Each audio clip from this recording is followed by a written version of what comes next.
breaking up for the weekend. This is someone who's gone. Now you have to take on a new direction with your life. So how can we cope and even find choices and when someone we love actually finds happiness without us? Well, they don't really. If you live long enough, you find out they didn't. But in the moment, you could really have some very dire thoughts about harming somebody, you or them, right? Oh my God, so painful. Jealousy is anger and fear. It's not love. The minute you go into what I just demonstrated, you know you're not in love. In that moment, you're in fear and anger. And I will say, so many examples of my own experience and all my clients telling you that those people who went off elsewhere didn't make better choices. They made the choices they were capable of making. They didn't make better choices. They didn't end up happier. They didn't end up happy.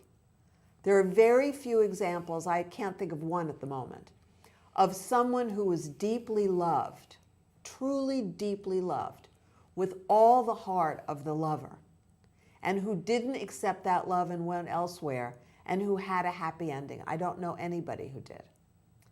They may have gone towards somebody they preferred for different reasons, which is fair enough, but that quality of love is so rare. It's so rare. And if you find it, you really want to think about 10 times before you turn it down. So where are you going to find it again? Absolutely. That reminds me of the favorite movie of mine, Pretty Woman, where she says, he's going to love me so much, he's never going to want me to let me go. And that did happen. Of course, that was Hollywood. Regardless, the point is the same. Well, Richard Gere has apologized for that role. He's apologized for it because it's destroyed people's lives, yes. They didn't wake up to the reality that it was Hollywood, There Hollywood. you go. Yeah. One of my all-time favorites, a romantic It's very movie. sweet. Happy Yes, very, ending. very sweet. Yes, of course. So, Susan, how does even mindfulness, the fourth element of true love, how does that really work? It's called upeksha, and this equanimity of looking out over the whole situation. I often say to clients when they ask me, how did I know that? So imagine there's a tree, there's a 100-foot pine tree, and you're at the base of the pine tree, and I'm at the tippy top at 100 feet. Don't I see more about what's going on than you do? Well, of course. Okay, now I'm coaching you. I'm teaching you. You're climbing up 5 feet, 10 feet, 20 feet, 30 feet. Now look out, 30 feet. What do you see that you didn't see when you were at the base of the pine tree? And so that's the process of the coaching program that I offer, As you learn new distinctions, as you have new awarenesses, as you become more present with what is, then you have equanimity. So you see that this partner who you just wanted, you just wanted him or her, right? Like that. You can feel that way sometimes, right? Just take a bite out of it. It's so cute. But the truth is, maybe now you're looking and you're seeing, or he or she is looking and seeing. Is it a match? Is it a match? You don't know unless you experience it. A match is not an idea about the other person. A match is being fully present with that other person who's fully present with you and really seeing what is going on, Is it two people who have similar desires and needs? Is what you call wonderful what she calls wonderful or what he calls wonderful? That's really important. And again, if you do all the other things that we've talked about, which is figuring out what he or she needs, giving them that, not some other strange idea you have, then the relationship thrives and it becomes more and more beautiful. But only with equanimity can you look out over the scene and really understand. Beautifully put, Susan. And now this is going to be a hot little clip that you're going to, I'm sure, enjoy. This is sex in a successful marriage. We'll be right back for more. I know that you started with this hot topic, sex. And can you explain that? Actually, we know how much time and energy the people spend on sex, both inside and outside of marriage. Please help us understand. Well, this is the only domain where you cannot have the help of anybody else besides your spouse if you're in a monogamous relationship. And since most Americans claim they want monogamy, most of them don't always have it, but they claim that this is really important. So you have got to pick that partner who takes your breath away, gives you butterflies in your stomach. That's not all you need to look for. You need to look for a lot of stability and respect and companionship and all these other 19 things we're talking about. Except if the butterflies aren't there, if the chemistry isn't there, don't bother. Because you have to settle for mediocrity in a lot of areas of life. Don't settle for mediocrity in sex, because mediocre sex is terrible sex, and you will get yourself out of there, or your partner will leave you behind. So be very, very careful about this. Be practical and go for the gold ring when it comes to sex. Now, what is the second question on your list? I'm curious. This is going to be, I'm guessing about monogamy and how important that is in a marriage. And let's say, please explain to us why this is huge. Well, first of all, that would be breaking your marriage vows, and you don't want to do that if you really believe you have a marriage worth saving. This is an important, really, point. If you've got everything that you want in your relationship and you want monogamy, then you better make sure you have fabulous sex. You're not going to have monogamy, you're not going to have a marriage if you don't have fabulous sex. If you don't know how to do that, if you don't know how to talk to your partner about it, if you don't know how to motivate your partner about it, and I mean this at any age, at any phase in the marriage, then call me, because I've helped, lots and lots of clients get through this. But the problem with the lack of monogamy, the serious problem, is if you are one of two, and each of you is sleeping with somebody else, then you're giving your energy to those other people, who are then giving their energy, theoretically, to other people, not just bringing it back to you. It wouldn't be so bad or problematic if each of you is having sex with someone else, and they're only having sex with you, and then they give you back your energy, and then you give back the energy to the partner by having sex with the partner. So theoretically, if there were 4 of you in bed, it would not be so terrible, or even 3 of you in bed. But what normally happens is, after a while, those people that you're having sex with become disgusted and discouraged, and they move on, and then you find more people to have sex with, and it's just a diminution of energy. That's the real problem there. You don't have that yin-yang, where you're one and you're merging, and it's becoming stronger and stronger over time, and more wonderful and more delicious. So that's why, if you're in a monogamous relationship, you want to make it a fabulous relationship. Otherwise, you end up with nothing. Okay, that really makes sense, Susan. And do you mean old-fashioned morality or something different? I bet it's the later. Well, when we're talking about morality, it is whatever you believe is important. So it isn't about what your parents thought was important. I don't ascribe to believing what your church believes just because your church believes it.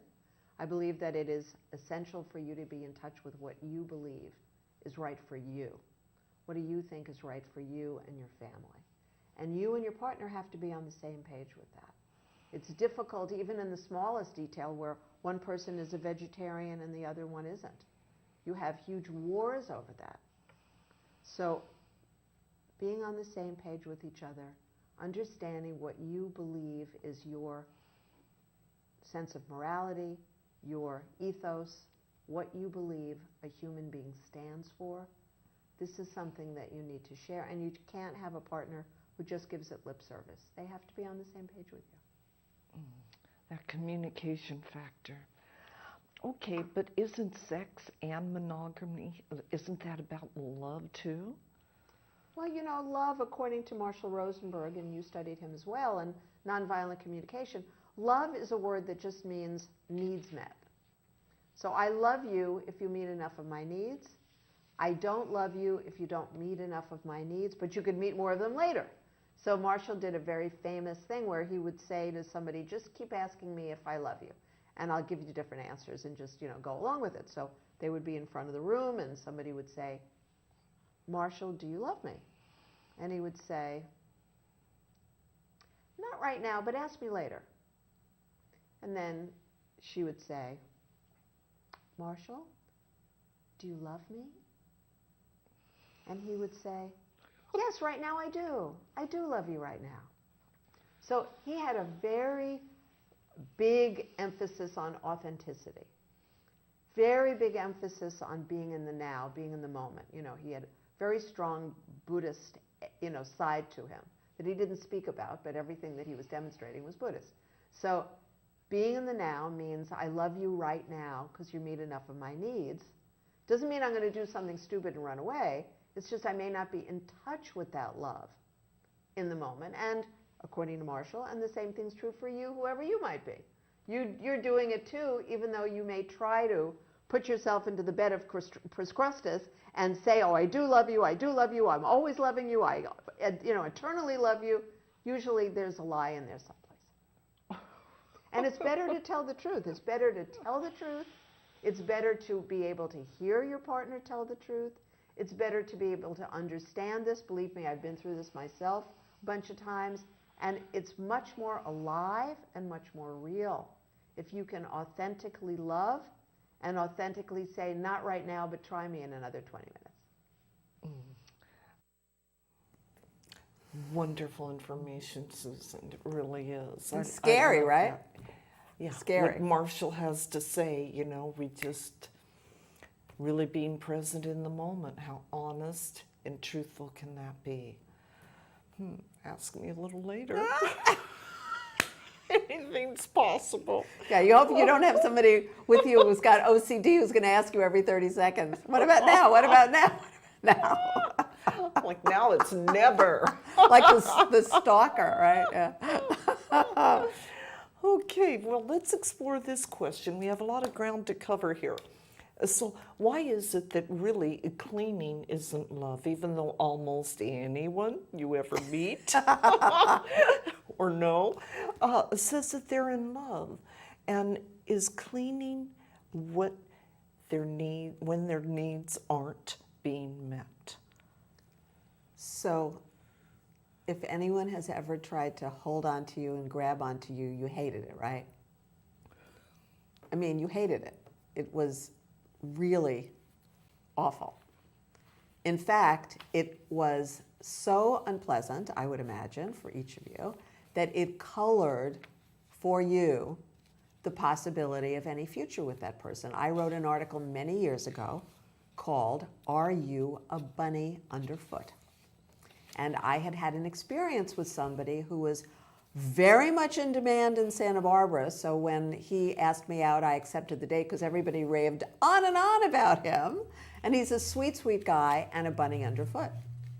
And I had to very sweetly and calmly talk to him about this because he was quite fascinated with me. And I just saw this behavior that was impossible. I mean, it couldn't work with me and it couldn't work with anybody. It's that clinging, which is fear. So clinging isn't love, it's fear. And if you feel so much fear, then you're with the wrong partner. Either you're with the wrong partner because there's no energetic balance between you, which doesn't mean either of you is bad or wrong, it just means that the energy isn't right. Or because maybe you're a very sensitive person and your partner's not. You may be very empathetic and she or he may not be. So many reasons it's not a match. and clinging is not going to make it a match. So that's the thing to think about. Because the more that we get angry and demand, that doesn't work. The more we're frightened and we cling, it doesn't work. The more we're angry and we're jealous. So none of these behaviors work. So just drop them instantaneously. And sometimes that can be challenging to do when you want what you want. But great information for us to remember.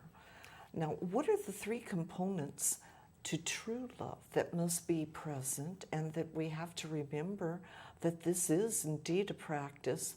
No one is ever perfect at this. And luckily, they're the three that we spoke about already. So the first is compassion. So having true empathy for yourself and your needs, and having true empathy for the beloved and his or her needs. Then to be able to be present in joy. Because there is no love if it's drudgery. There's no love if it's a to-do list. There is no love if it's constantly harping on what isn't working. So compassion, joy, and then this component of equanimity, where you're able to have an overview of the situation as it is and see both sides. So the description that Thich Nhat Hanh gives is of the mother who has more than one child. She has to be able to consider the needs of all her children simultaneously. She has to be able to look at how all their needs can be met. And in the solution part of the 6-part solution, and you guys all know what that is, so when you get to the solution, you're only looking for a solution that works for both of you. Or as a mediator, I'm looking for a solution that works for them, whoever they may be. Thank you, Fred. And it's really, really crucial. So compassion, joy, and equanimity. Very nice. Really, those are excellent practices and worthy of learning for lifelong happiness. Now, so finally, can you describe for us, Susan, how we rise above the typical love affairs that we can, let's say, see that burn out, destroy themselves, and just don't last? There's a quality of presence that we need to bring to any relationship where we're just present and there's no struggle there. So you hear something you like, it's easy. You hear something you don't like so much, you still have to be present in that effortless state of love. Think about the quality that you're loving in that partner, in the moment. Don't think about the disappointment. So think about the quality that you love, not the disappointment. Think about the quality you love and how good it makes you feel. Don't think about the goal you haven't reached. Or think about the enjoy the ride aspect of it. Enjoy the ride woke me up when I was having lunch with my friends Nicole and Lisa. And we were talking and we were just having a fabulous time. And Lisa looks at me and she says, "Well, Susan, enjoy the ride." And it was so, so perfect because that's how you do it. You remember that life is a ride. Life is an adventure. And if you were going to Vegas and somebody said you're going to win every single game you play in Vegas, you wouldn't go back. And that's an example from the EST training so many years ago. So it is this agreement, this understanding we have that we don't know how it's going to turn out. And that's what is part of the joy and the thrill and the excitement. So enjoy the ride. I love it. And this is quite a journey. There's no doubt about it. What can you do if you are already in, let's say, a marriage or a long-term relationship, and now you realize it isn't conscientious and it isn't alive? Conscious, thank you. The people aren't conscientious. And anyhow, it isn't alive and growing and thriving. Then what? Well, one of you has to wake up. The reason the relationship is not alive is that you're both asleep. So the first step, if you're having this awareness, you're watching this show and you're going, oh my God, my husband and I haven't had fun together in a year, or my husband and I haven't this, or my wife and I can't remember why I married him, or whatever it is. You just woke up. In this moment, you just woke up. Now you want to learn how to wake up and stay awake. You want to learn the 6-part conversation, how to motivate and inspire your partner back to life. And if that partner cannot be in life with you, then motivate and inspire that partner to have his or her own life without you. Because life is the most precious gift there is. And there isn't that much time to enjoy it. Even if you're 20 years old and you're listening, Gigi and I can remember when we're 20, and it was like a minute ago. Yes. It went so fast, you can't even believe it. And if you're not 20 anymore, then you know you've got, boom, it's here now. Grab it. It's fabulous. Grab it. Learn this. Enjoy it. Great advice. Nobody can argue with that. That's ultimately where we all want to be at. So much joy, it just bubbles out of us. Now, what is the cost of trying to control your lover and his ability to love you? Well, I think we only have a minute left. Yeah, quickly. Yeah. The cost is the relationship dies. So if you want a relationship that's alive, do what we've been talking about tonight. Email me, ask for a transcript of the article, and I'll send it, and then you'll read it 10, 15, 20 times, watch the show 10 times, and you'll begin to implement these. And your life will be different. Yes, how encouraging is that? So if you are indeed looking for that lifelong love and the deepest levels of intimacy, please go ahead and call Susan. She's inviting everyone to for that amazing free 1-hour telephone coaching session. And this is really a gift. And if you actually do exactly what she says, you can really have some fast results. So with that being said, it's like a guarantee. If not, I know that she's determined to get you to that place where it will happen. So that's an important factor as well. You don't get that with all your guarantees in life, right? No. She's determined. Yes.